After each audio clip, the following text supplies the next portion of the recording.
السلام عليكم ورحمة الله وبركاته. كما جمتوت دعوة صفيتي كينيا نجني ربي سنة الله هجرات أواصل كينيا كوني بكي جرو السفارة توقعتي ورك ربيا قالوا بربادو أكون بيكمو بس باسي بوت تجرا زمان هم بايتا نموني كيسمي فرمان جرونا موتا مراسا على كيس سننجر سيسا نموتا مراسا تربو ياتنا نموني كيسمي فماجران جرو حواس مكينيا بكي كيست على كنا هنغنا إنجدامو باجني حواسا جرو ياتنا نموني كيسمي فمارا نس مراسا توس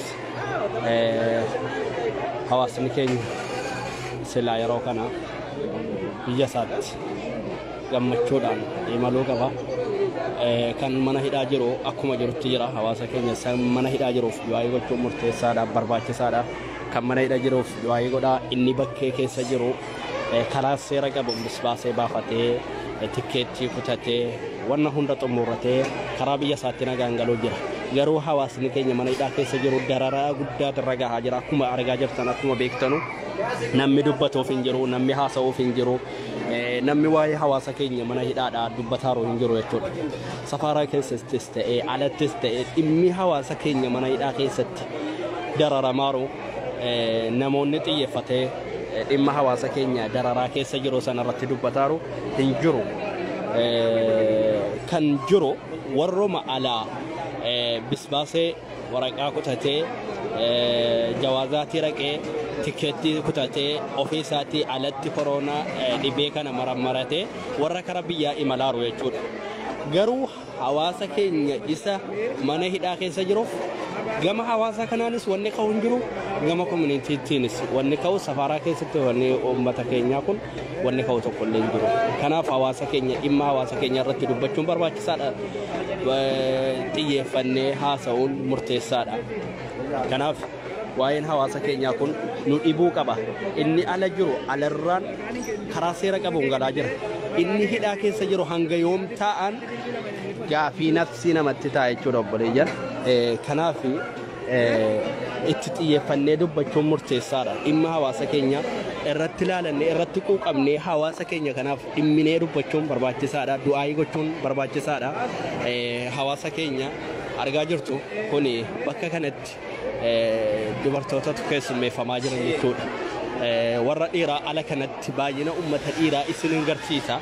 Maal akka inni fakkaatu hawaasni keenya hangam hin jedhamu hin lakkaa'amu. Inni seera qabu inni ala keessa jirus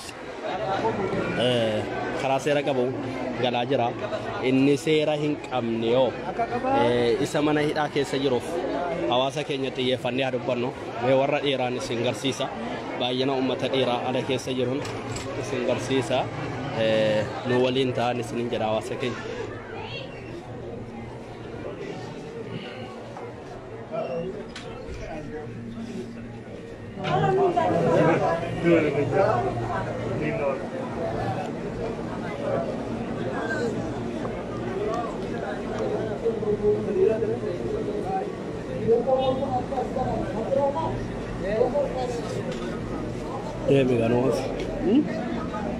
Kuni kuma isin argattan jechuudha.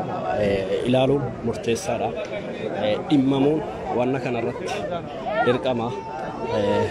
Inni gochuu qabnu guddaan du'aadha. Rabbiin hawaasa keenyaaf haa birmatu jechuun murteessaadha.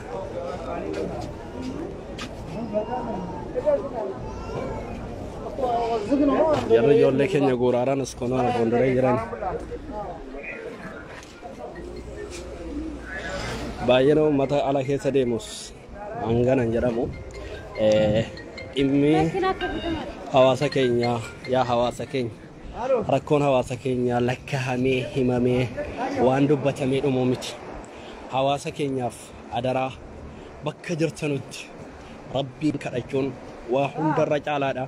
ادعوني استجيب لكم نكدا اسني فنوادان قال يا ربيتي نبي ربي صلى الله عليه وسلم الدعاء سلاح المؤمن جدا دعاء ميشا مؤمن توتات كنا في حواسة كينيا إمام ندوا يقول ما إلى لا كمان خيس جرو على جرو باين نسا هنگم فكاتا إلى التنيتو كان أزينس بالبلر أبتو كنا فكاتا يجول كنا في تيفنون كينيا إني قدون إني على جرو أزين كنوت بالبلا إن أرجعتين جتشون إذا كان رتت تيفنون ورمنا إذا رتت كان دبتموك أبو مالك كان على جرو وفي ساعتين هري ساعتين مرتفعة كان برباد على كنان إملا صار رجرا عتاو باين أمتها بايت نمون كيسمي فمن مراسة إلى على جرتو